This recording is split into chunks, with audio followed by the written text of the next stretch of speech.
Good morning, BSA 3A, under Intermediate Accounting 3, Lecture number 2. May we ask Ms. Christine Paula Junicio to lead us in our opening prayer. Paula.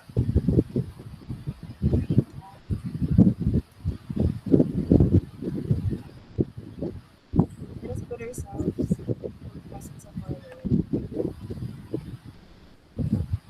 Nagpapasalamat po ako. Mahina ang volume mo, Paula. Dinig na po, sir.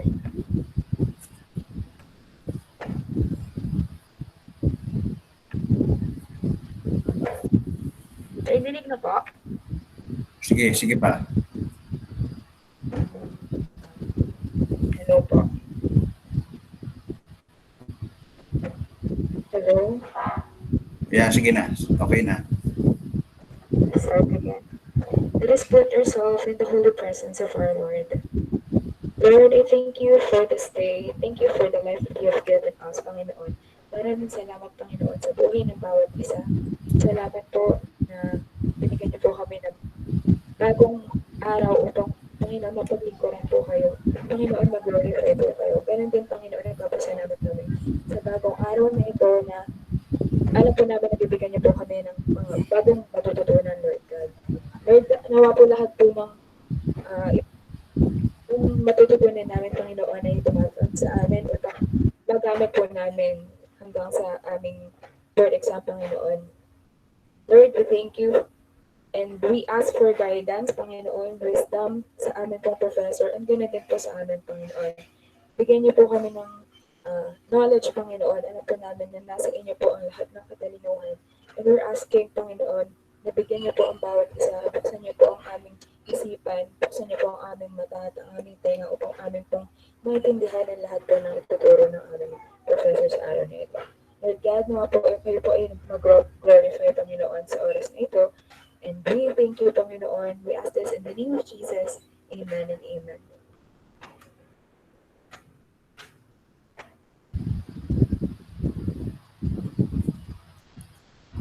Thank you, Paula.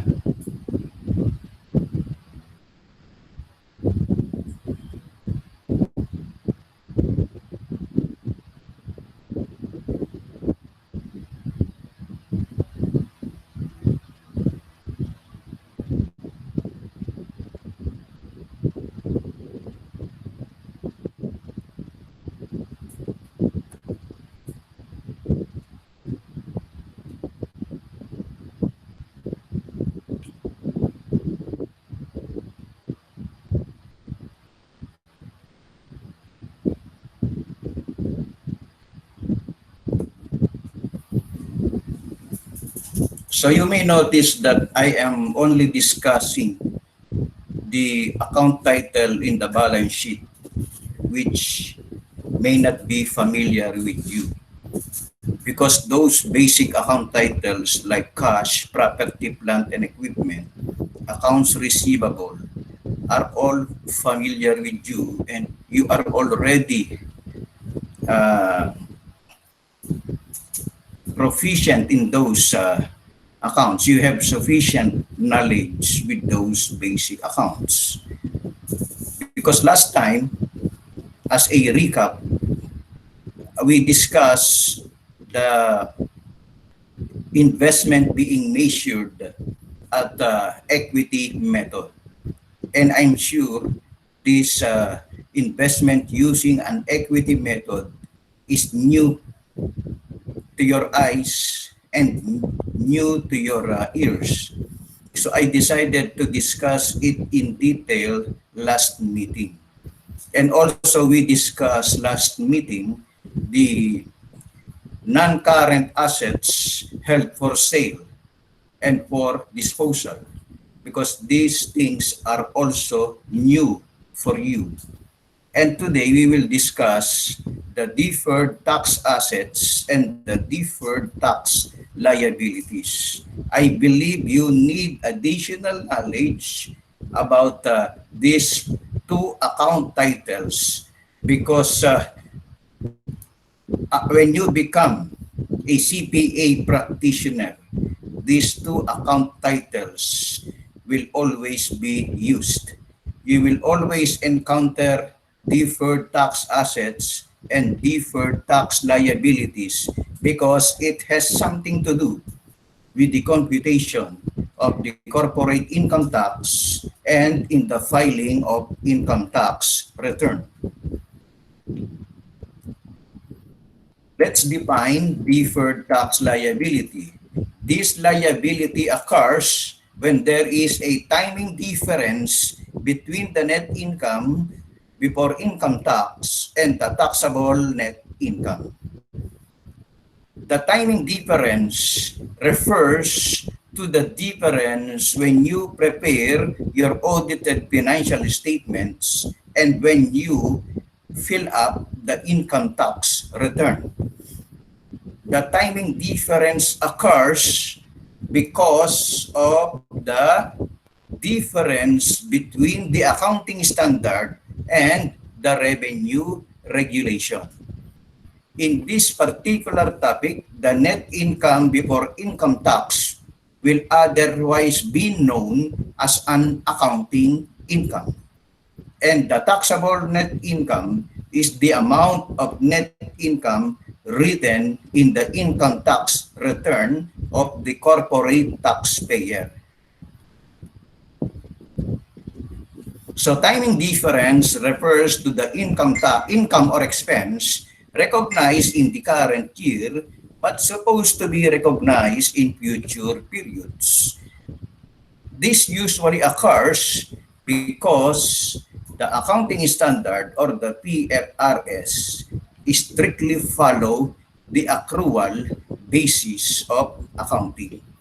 So the income reflected in your income statement are those income already earned but not yet collected. In the same manner, expenses recorded in your income statement are those expenses already incurred even if not yet paid. But the revenue regulation is different from that principle. That is why timing difference occurs.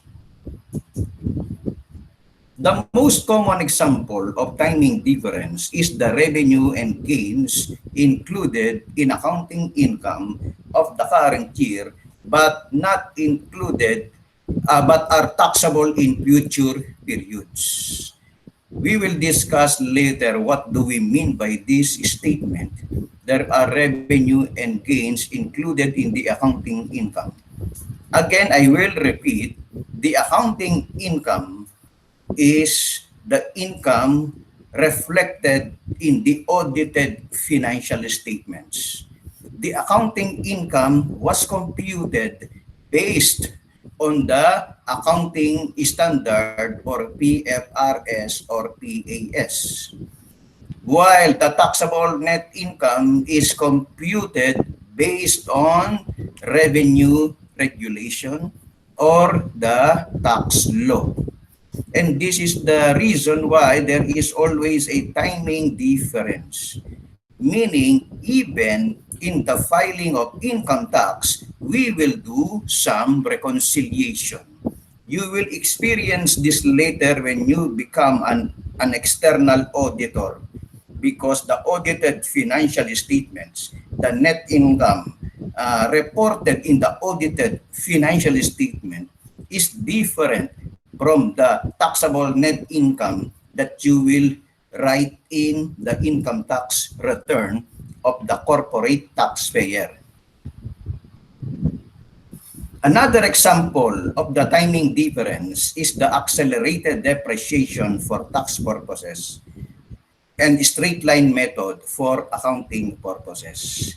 So there are some instances that this is the depreciation method used by the business, but the revenue regulation required this kind of depreciation. So let's proceed immediately to the illustrative example of a deferred tax liability. take note, this illustrative problem number IA03-01 is an example of a deferred tax liability. We will discuss first the deferred tax liability. In the point of view of an ordinary person, when you hear the word deferred, the first thing that will come into your mind is that postponement. When you analyze the account title, deferred tax liability, meaning you postpone the payment of tax. So basically, the meaning of deferred tax liability is just we postpone the payment of a particular tax. So let's read this problem. A new company named Eureka Corporation is producing bottled fruit drinks, milk tea, and iced tea. The company showed tremendous sales performance in its first 3 years of operation. Aside from this business, they also owned a commercial building allowed to be rented for various business entities. So the main business of Eureka Corporation is bottled fruit drinks, milk tea, and iced tea. But they have another source of income because they have a property and they allow tenants to rent that property in exchange, of course, for a rent income. On December 29, 2020, end of the year, Eureka Corporation incurred 1 million pesos as development cost. What is a development cost? Supposing Eureka company is doing some research to further improve their product. The expenses incurred in development cost, usually we call it research development cost. The expenses incurred is recorded in an account title, development cost. Take note of the second sentence. The amount was capitalized and amortized over future periods. It was amortized over future periods. Meaning, under the accounting standard, development cost is not an expense. That is clear. It is capitalized. When you say capitalized, development cost is treated as an asset to be presented in the balance sheet or statement of financial position.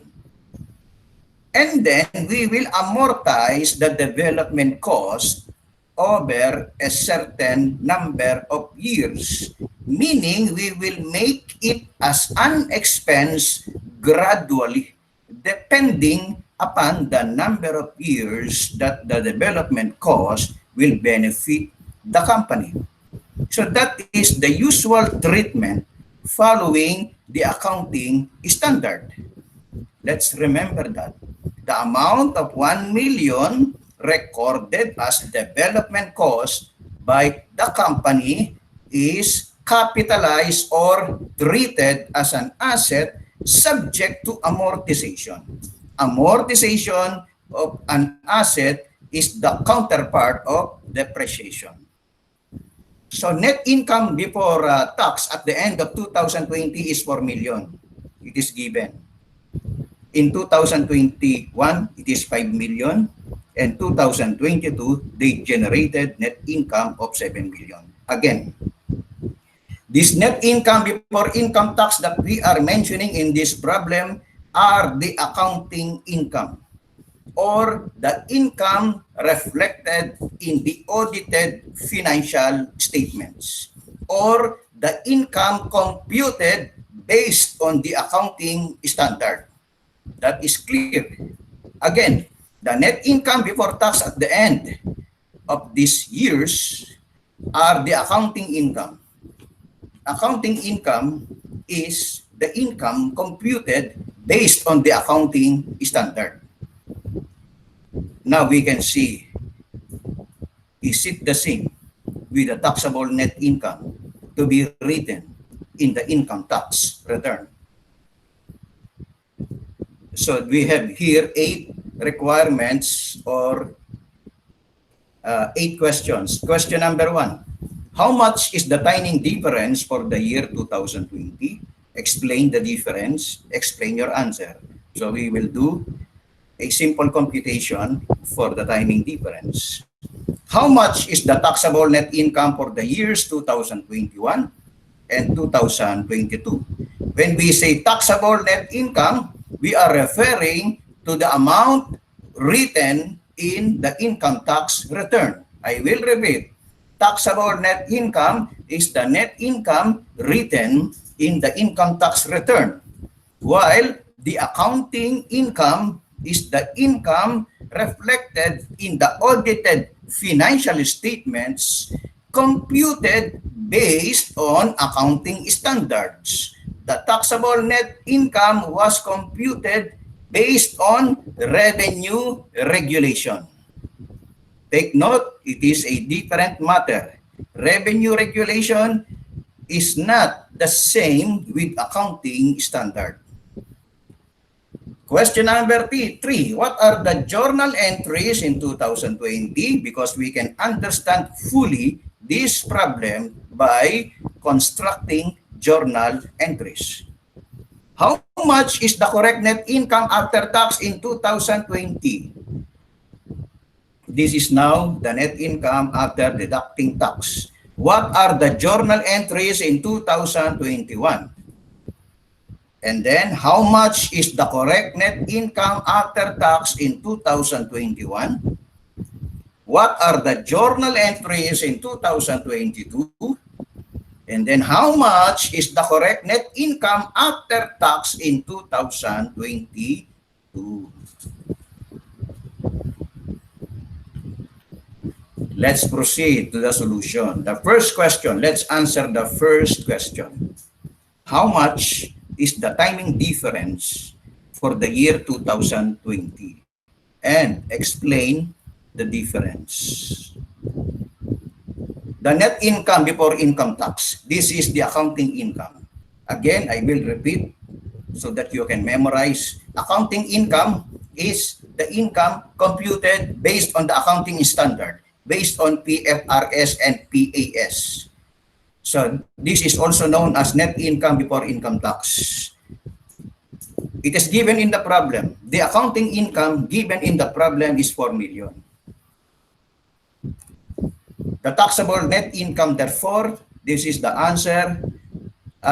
This is the computation to arrive at the answer, because we are being asked how much is the timing difference. How much, therefore, is the taxable net income?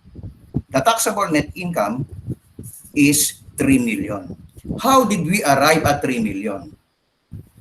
4 million, the accounting income computed based on the accounting standard, less 1 million development cost, the taxable net income is 3 million. Why did we deduct 1 million development cost? Because if you still remember your lesson in income taxation, the whole amount of development costs, research and development costs are allowed by deduction by the revenue regulation. I will repeat, research and development cost based on the tax law is allowed as deduction for income tax purposes.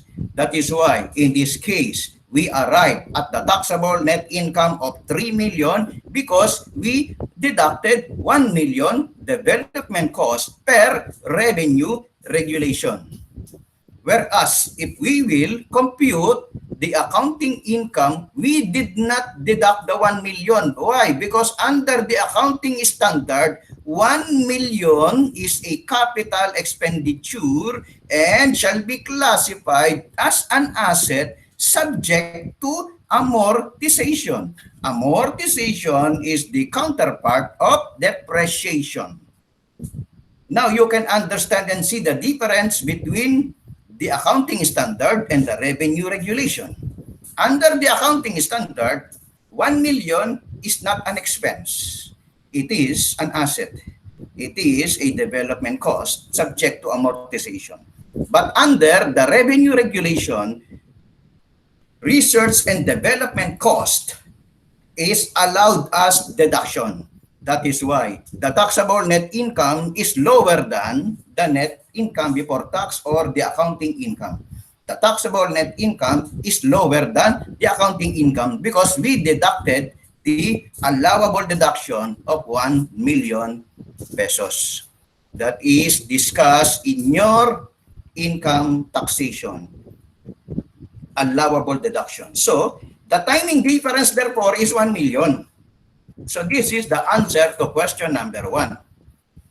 The timing difference is 1 million. 1 million is the development cost allowed as deduction by the revenue regulation but considered an asset in the accounting standard. So here we can explain the meaning of timing difference. So if you will prepare an income tax return, the taxable income that you will indicate is 3 million, not 4 million, because you have a timing difference of 1 million. I think that is clear to everybody. If you have questions, don't hesitate to interrupt me. Open your microphone. So, the timing difference is caused by the development cost incurred and amortized in future periods. That is the accounting standard. But per revenue regulations, the amount of development cost is allowed as deductions. That is why the taxable net income is 3 million only. So here we can see if we will compare the accounting standard against the revenue regulation, there is a disparity. That is why as an external auditor assigned in the computation of income tax, you will prepare a reconciliation. And this is the reconciliation. We have identified the reconciling item. The reconciling item is the timing difference of 1 million pesos, which is also the development cost. That is clear to everybody. This will be included in your first quiz. I will schedule the first quiz together with other subjects, auditing in CIS, intermediate accounting, and auditing problems, simultaneous with the other section. This is a combined quiz. All your examinations will be combined. This is an online quiz and examination. We will use the Google form.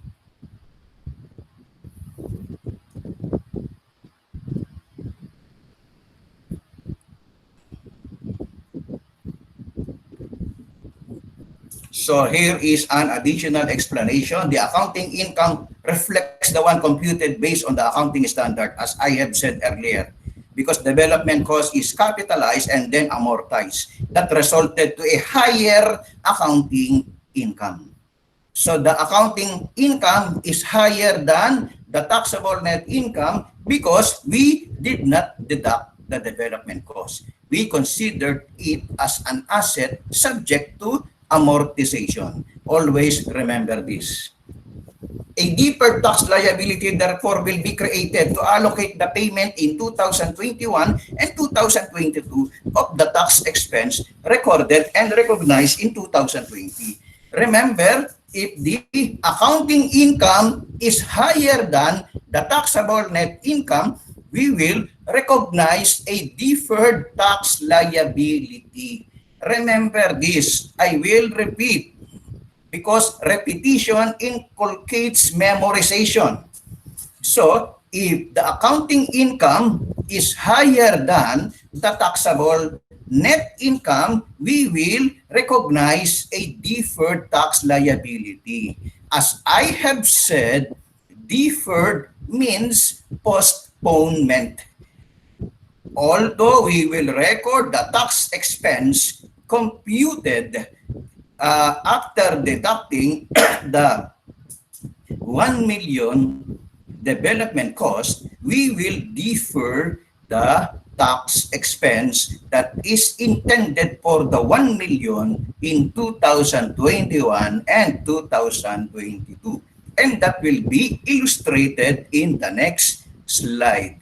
Again, I will repeat, if the accounting income is higher than the taxable net income, you will recognize a deferred tax liability.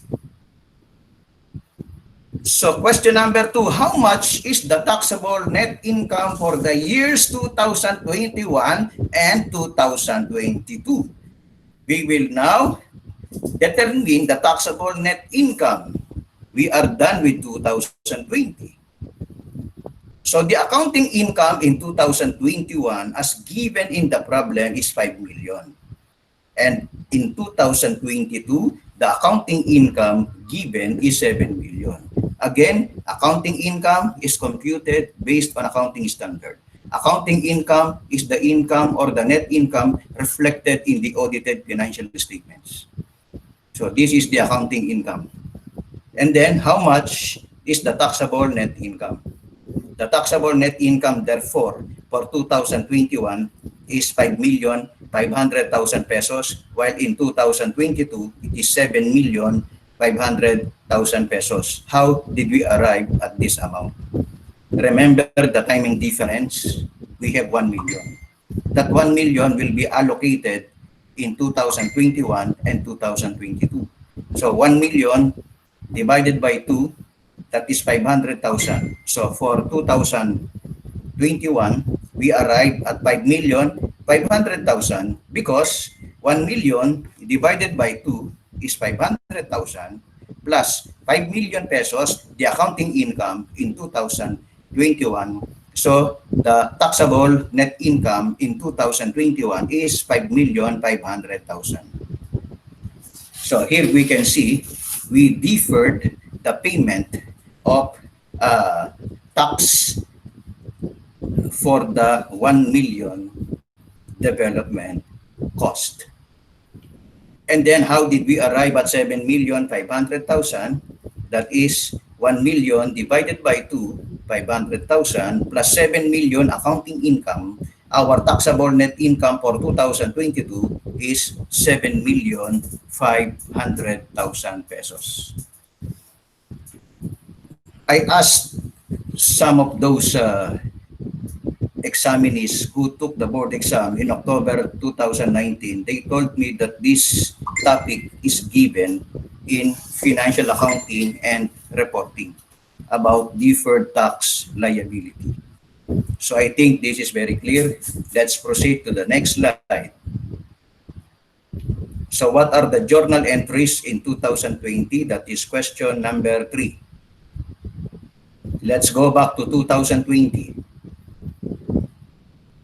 Debit income tax expense, 900,000. I will explain later how we arrive at 900,000. And then credit income tax payable. Here is the computation. 30% multiplied by 3 million. What is 3 million? That is the taxable net income. Our basis in the computation of tax, of course, is the taxable net income. That is why it is called taxable, not the accounting income. So the income tax payable based on the taxable net income in 2020 of 3 million, that is 900,000 pesos. So this is the journal entry in 2020. Recognize the tax expense of 900,000 based on the taxable net income of 3 million. So to record the current tax expense for 2020.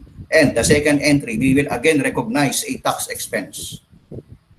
30% multiplied by 1 million. What is 1 million? That is the timing difference. In the first entry, we based our computation based on the taxable net income. The second entry, we will again impose 30% on the timing difference of 1 million, the development cost deducted from the accounting income, and that is 300,000 pesos.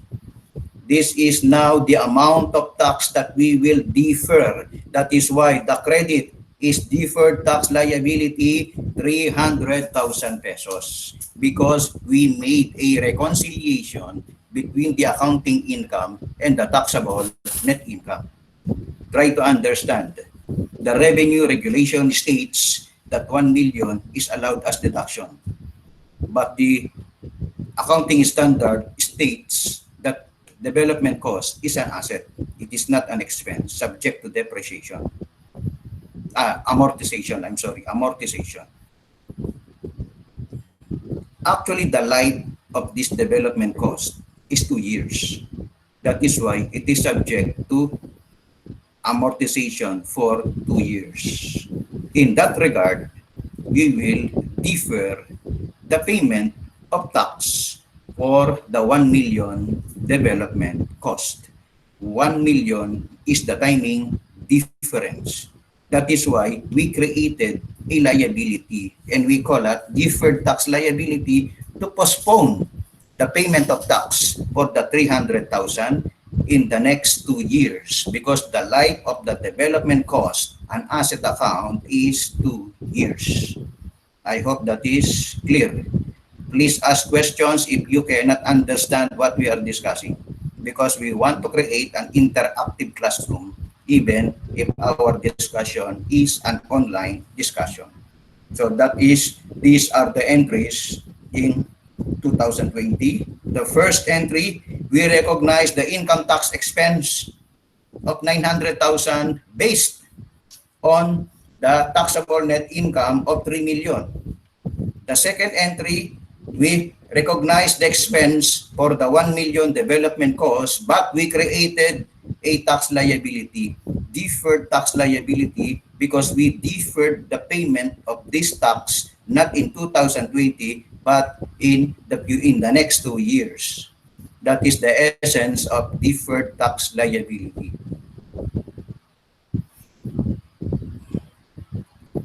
Question number 4. How much is the correct net income after tax in 2020? We will now compute for the net income after tax, and the computation of net income after tax is based on accounting income. We will first reflect the net income before tax or the accounting income. The accounting income in 2020 is 4 million because that is written in the audited financial statements. Even though we based our computation on the taxable net income, the net income after tax should be shown as a deduction from the accounting income of 4 million because that is the one written in the audited financial statements. So we will now deduct the income tax expense for 2020. The current tax expense that we computed is 900,000. So that is based on the taxable net income of 3 million pesos written in the income tax return. And then we will also deduct the deferred tax expense or the deferred tax liability that we computed 30% multiplied by the 1 million timing difference. So if we will get the total, we have 1,200,000 pesos, the total income tax expense for 2020. What will be paid is 900,000. Actually, 900,000 will be paid to the BIR before the tax deadline of April 15, 2021. This will be paid, this 900,000. While this 300,000 will be paid in the next 2 years. That is why it is called deferred tax liability. We postponed the payment. We will pay it in the next 2 years. So the total is 1,200,000 pesos. Try to check. The corporate income tax rate is 30%. Multiplied by 4 million, that is 1,200,000 pesos. Therefore, the net income after tax is 2,800,000 pesos. So this is the answer to question number 4. I hope and I'm sure this is clear to everybody. Question number 5. What are the journal entries in 2021? we are done with the 2020 journal entries. We will now proceed with the journal entries in 2021 because we will now recognize the payment of the deferred tax liability in 2021. The first payment of the deferred tax liability. So the first journal entry is to recognize the income tax expense for 2021. As we have said, the basis of the 30% corporate income tax is the taxable net income. If you will go back with the problem, the taxable net income for 2021 is 5,500,000 because we added the 500,000 portion of the timing difference. So therefore, debit income tax expense, that is 1,650,000 pesos. That is very clear. Debit income tax expense based on the taxable net income of 5,500,000 pesos. Credit income tax payable with the same amount of 1,650,000 pesos. This amount will be paid the following year on or before April 15 of 2022. Next, the second entry is we will now debit the deferred tax liability. As we have said, we deferred the payment of this tax liability in 2021 and 2022. So that is why we debited deferred tax liability to reduce the tax liability for the 30% of 500,000, and that is 150,000. If you will go back to the ledger of the deferred tax liability, the total amount of deferred tax liability is 150,000. So if you have questions, don't hesitate to ask me. Don't hesitate to interrupt me. So the deferred tax liability that we have to debit, that we have to reduce is 150,000 pesos. And then credit income tax expense, 150,000. Why? Why did we credited income tax expense? Because this 150,000 was already recognized in 2020. That is why we will reduce our income tax expense of 150,000. It was already recognized and recorded in 2020. The next question is, and what is the use of this entry? Why did you record 1,650,000 and then you will reduce it by 150,000? The answer is because we have to establish the total amount to be paid by BIR to the BIR. We have to pay including the deferred tax liability. Actually, this 1,650,000 includes this 150,000 deferred tax liability.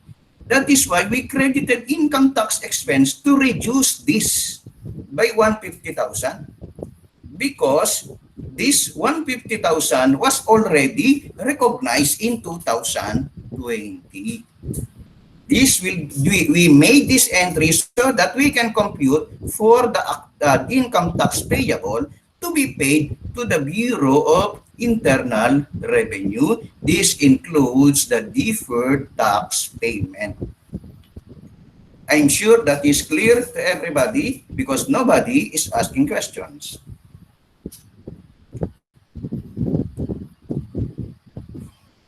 Question number 6. How much is the correct net income after tax in 2021? Again, let's compute the income before income tax based on the accounting income that we computed a while ago is 5 million pesos. That is the accounting income given in the problem.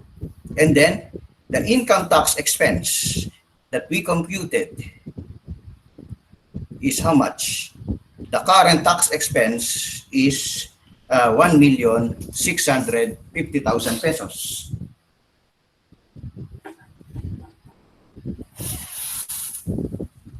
And then,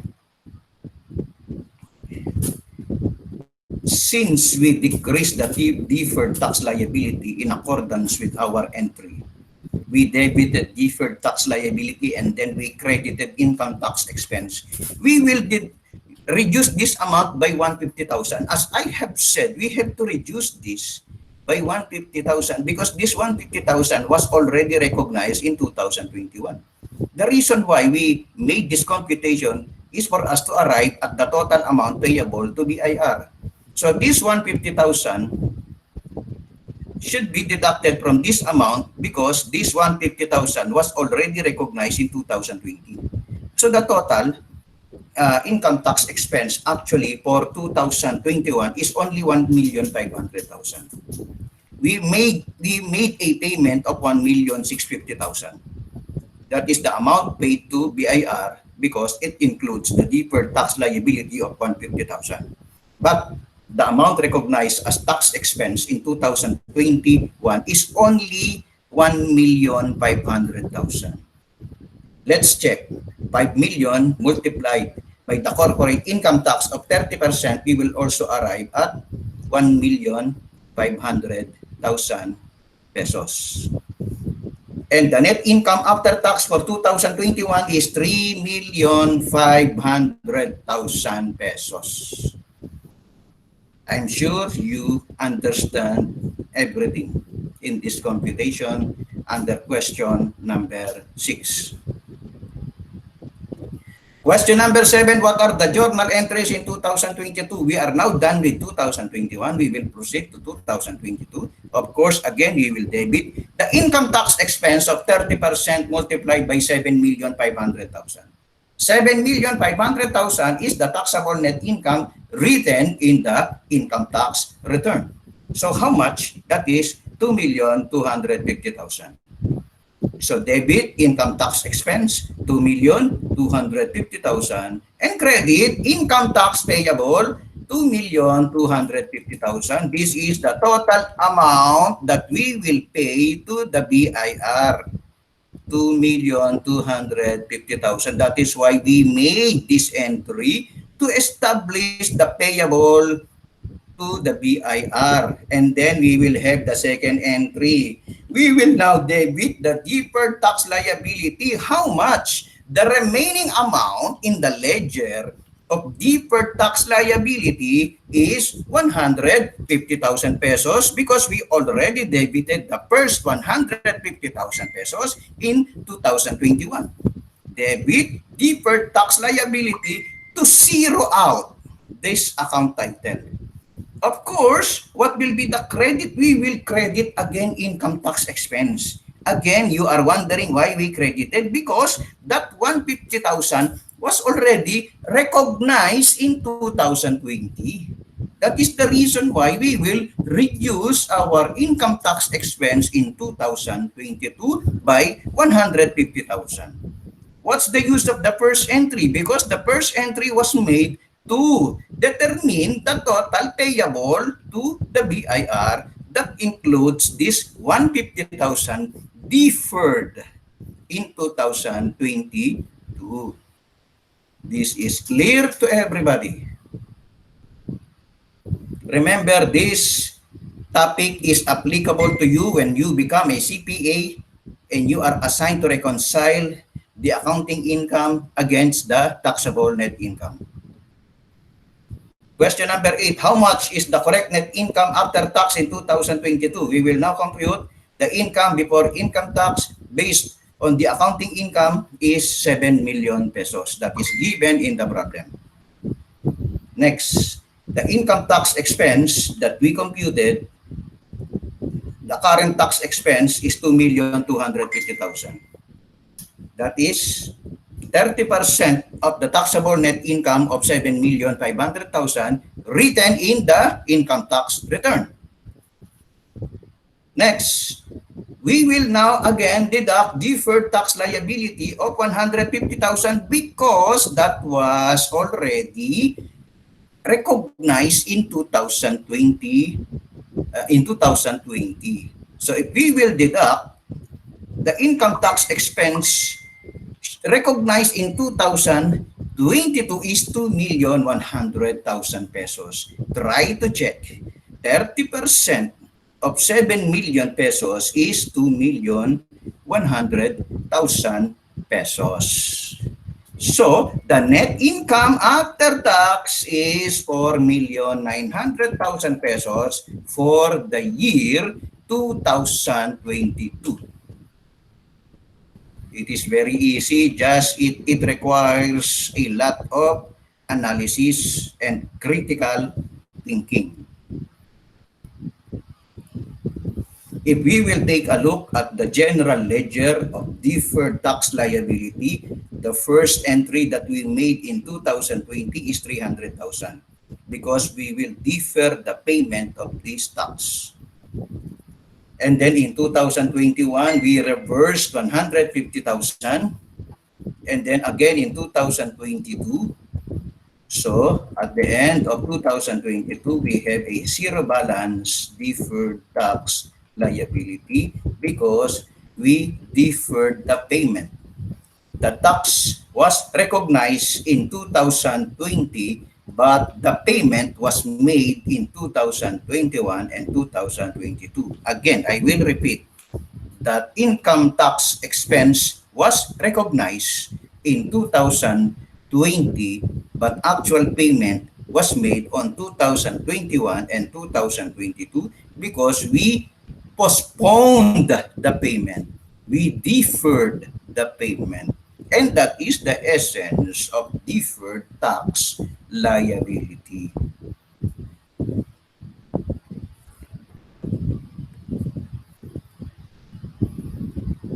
This is another reminder. Deferred tax liability arises if the accounting income is greater than the taxable net income. I will repeat. Deferred tax liability arises if the accounting income is greater than the taxable income. Next, let's proceed to the second problem. This pertains to deferred tax asset. Deferred tax asset. Illustrative problem number IA03-02. Aside from their line of business, Eureka Corporation owns a commercial being rented by some individuals and business entities. In this connection, the company received an advance rental income of 600,000 on December 29, 2020. Following the accounting standard, you receive advance rental income. Is that an income? The answer is no. That is a liability because the entry is debit cash, credit, unearned rental income. So that is the proper treatment following the accounting standard. Let's proceed. Accounting income subject to tax in 2020 is 5 million, while in 2021 it is 7 million. Accounting income refers to the net income computed based on the accounting standard. Again, accounting income is the income reflected in your audited financial statements because that was prepared in accordance with the PFRS and PAS. Question number 1. What is the taxable income for in 2020 and 2021? So the problem is asking us to compute for the taxable net income that should be written in the income tax return. Question number 2. What are the journal entries in 2020 and the net income after tax? Question number 3. What are the journal entries in 2021 and the net income after tax? Let's answer question number 1. What is the taxable income in 2020 and 2021? Because the given in the problem are the accounting income only. The taxable income is not given. So let's have a computation. So the accounting income in 2020 is 5 million. It is given in the problem. In 2021, it is 7 million. Taxable income, meaning the income written in the income tax return, is 5,600,000. Why? According to the revenue regulation, I'm sure you still remember your income tax subject, the subject covering the topic of deductions, and also subject covering the topic of inclusion of income. According to the revenue regulation, rental received in advance is taxable. That is clear. But if we will follow the accounting standard, rental received in advance is not an income, therefore not included in the computation of net income or the audited net income. The reason why we have 5,600,000 is that we added the rental received in advance. The BIR or the revenue regulation requires that rental received in advance is taxable. What is the logic of the revenue regulator? Why it became taxable? You may say that it is unfair. The government just want to collect higher taxes. Whereas if we will compute the tax based on 5 million, we will pay a lower tax. Why is the government insisting that the rental received in advance is taxable? The reason is that once you receive the amount of money of 600,000, you benefited with that money. That is the logic of the revenue regulation. When our lawmaker created this law, that is the thing that bear in their minds. The 600,000 benefited Eureka company. Some may say, no, we did not benefited from the 600,000 because we deposited that in our bank. We did not use the 600,000. It was kept in the bank. The answer is you benefited also because the moment you put your money to the bank, it will earn interest. And it will likewise earn higher interest if you will put it in a time deposit or other deposit product that offer higher interest. Therefore, 600,000 really benefited the company, and that is the logic of the revenue regulation why they considered rental received in advance as taxable.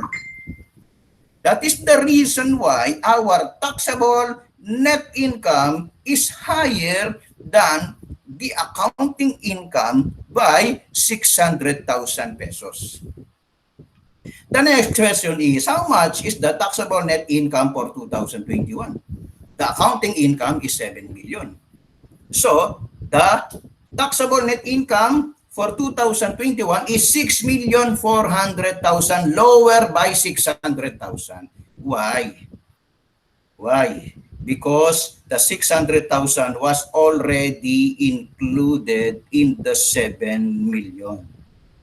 And since it will be taxable in 2020, that should be deducted from 7 million. That is why the taxable net income for 2021 is only 6,400,000 pesos. And this is the reminder to everybody. If the taxable net income is higher than the accounting income in the current year, a deferred tax asset arises. So this is the opposite of deferred tax liability. In deferred tax liability, the accounting income is higher than the taxable income. In this case, the taxable net income is higher than the accounting income in the current year of 2020. That is why we will recognize the deferred tax asset. That is the ruling here. Remember this point of view. Accounting income, again, this is another reiteration. Accounting income is computed based on the accounting standard, while the taxable net income is computed based on law. This is just a reiteration so for you to remember these rulings. Next, question number 2, what are the journal entries in 2020 and the net income after tax? So the income tax expense is to be debited in 2020. And the basis of 30% is the taxable net income because that is the one written in the income tax return.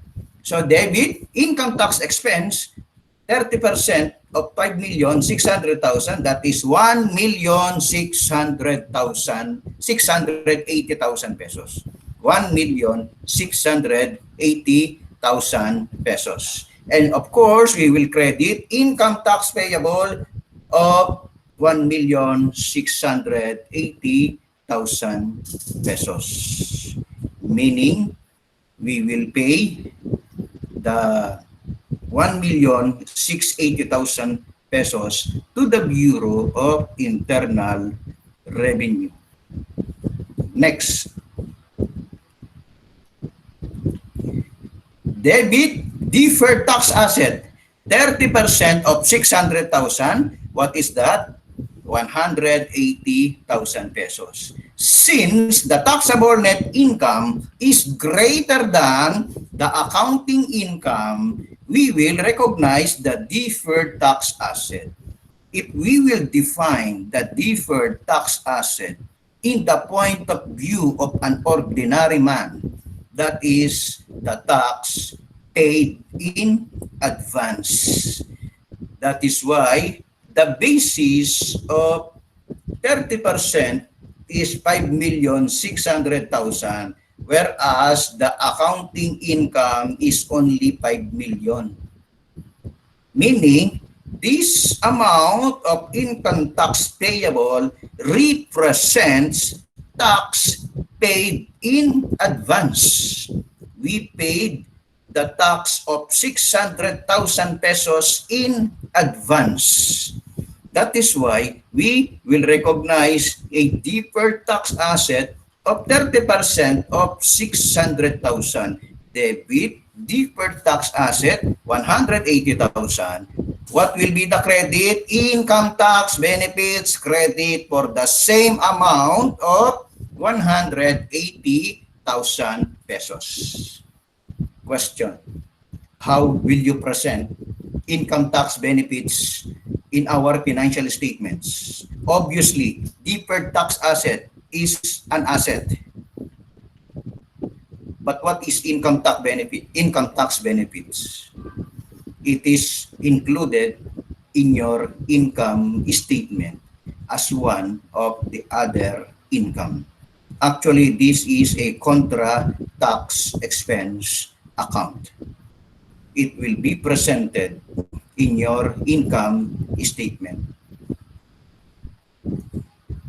Question number 2, what are the journal entries? This is just a continuation of question number 2. We will now compute the net income after tax for 2020.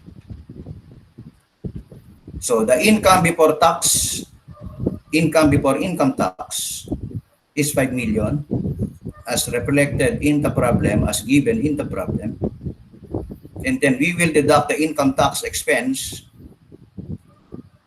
So the amount that we computed as the current tax expense is 1,680,000.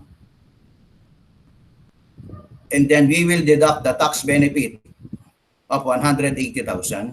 So the net amount is 1,500,000. Let's check.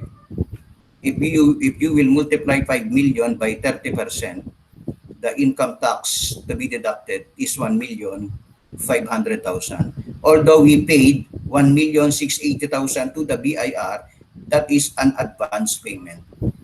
180,000 is paid in advance. That is why we deducted the tax benefit to arrive at the actual income tax expense based on the 5 million accounting income. So the net income after tax therefore is 3,500,000 pesos. And that is the answer to question number 2, net income after tax. Question number 3. What are the journal entries in 2029 and the net income after tax? So the journal entry is debit income tax expense. Again, based on the taxable net income of 6,400,000, the 30% is based on that amount. Therefore, the amount is 1,920,000 pesos. Debit income tax expense, 1,920,000 pesos, and credit income tax payable of the same amount. That will be the amount payable to the Bureau of Internal Revenue. Next, we will add another expense, 30% of 600,000. Why? Because the accounting income for 2021 is actually 7 million. We reduce it by 600,000. So that is why we will recognize the income tax expense of 600,000 because it is not recognized in 2020. Although we paid tax in advance, it is not recognized in 2020. It will be recognized in 2021. So income tax expense debit 180,000 and credit deferred income tax asset. We will close the deferred income tax asset because in 2020 we paid it in advance. We did not recognize the income tax expense of 180,000 in 2020. We only recognized it in 2021.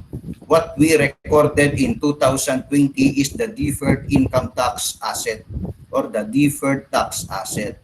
That is why in this entry, we zero out the deferred tax asset account.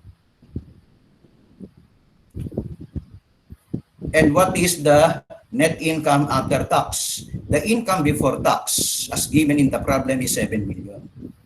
This is the one computed based on the accounting standard and the one reflected in the audited financial statements. So we will deduct the income tax expense for 2021. The current tax expense actually that we computed based on the taxable net income of 6,400,000 is 1,920,000. And then we will include the additional tax, and that is the decrease in deferred tax asset of 180,000. We will add because that is the additional tax expense for 2021. That was not recognized in 2020. We only recognized that in 2021. So the total is 2,100,000 pesos income tax expense. So let's check. If you will multiply 7 million by 30%, the corporate income tax rate, you will arrive at the 2,100,000 pesos income tax expense. So the net income after tax is 4,900,000 pesos. And that is clear to everybody. So I want to say thank you everybody for listening.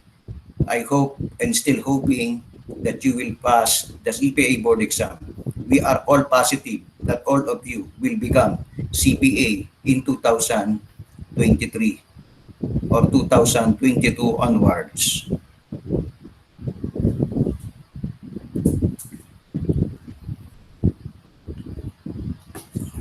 So let's see if there are some questions. So si Russell, okay na pala sa kanya, meron siyang question, uulitin daw sa babayaran na BIR pero okay na raw sa kanya. Meaning, he already understand everything. Do you have other questions, gentlemen and ladies? It is 49. Sige, question. May tanong po ako. Sige. Bakit po nag-debit pa po ng income tax expense na 180,000 pero po doon po sa slide 17 na-recognize na po siya sa unang entry kasi po yung 30% tinimes siya sa 5.6 billion. Ibig sabihin po di ba po yung 600,000 po kasama na po doon sa 1.68 million. Tingnan natin Saan ba yan sa deferred tax asset? Deferred tax asset. Anong year? 2020? Eto ba? Opo, yung sa 2021 po, yung 180,000 po na entry sa income tax expense. Hindi po ba siya na-recognize na sa 2020? Yung unang entry po natin sa 2020. Yung 30% times 5.6 million. Sandali. Eto ba yun, Mark? Nakikita mo? Opo, yung pangalawang entry po dyan. Noong 2020 kasi, ang unang entry natin, income tax expense, 1,680,000.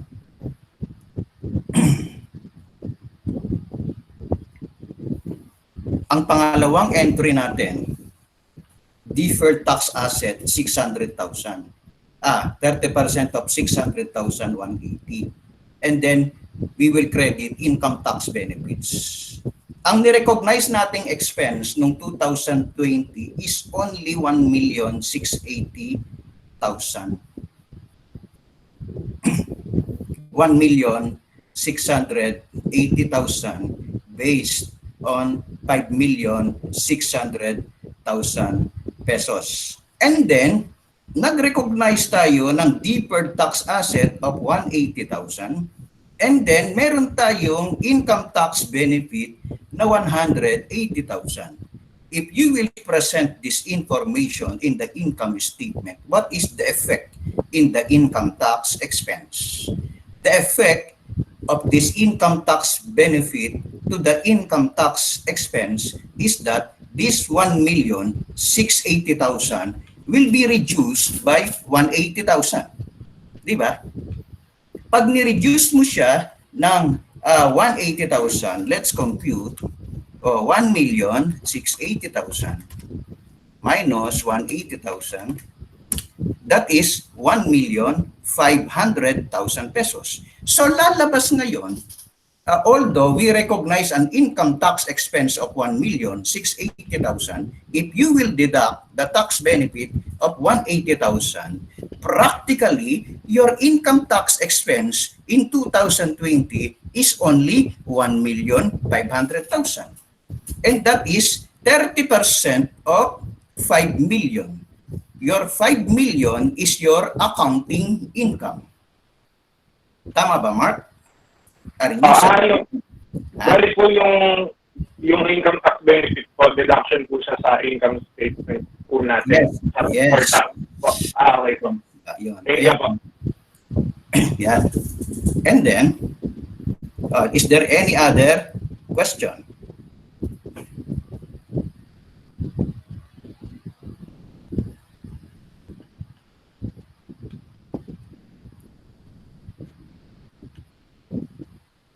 Yeah. Ano yung sabi mo, Elaine? Are you just answering the question of Mark Tadeo? Parang ganun no? Yeah, so, if there is no other question, it is 11:53, you have to eat your lunch. May I ask again the beautiful lady, Christine Paula Junicio, to lead us in our closing prayer. Paula.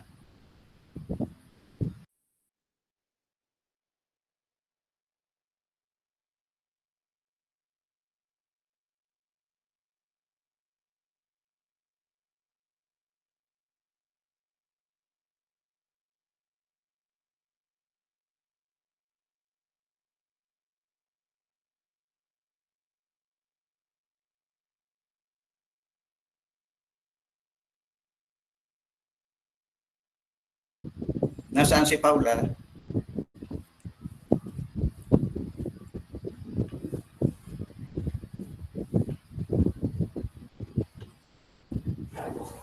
Nawala si Paula. O sige, ako na lang. Mahina yata ang iyong audio, Paula. Ako na lang. O sige, let's pray. Let's feel the presence of the Holy Spirit this morning. We thank you, Lord, for meeting my students this morning. We thank you. I'm glad that many of my students are participating and interacting in our discussion. We hope that all these things will help all the students in the practice of accountancy. And also, I am praying that all these topics will be given in the actual CPA board exam so that all the BSA students of LCUP will become certified public accountants in the future. This we pray in the precious name of your beloved Son, Jesus Christ. Amen. Thank you very much, children. See you this afternoon.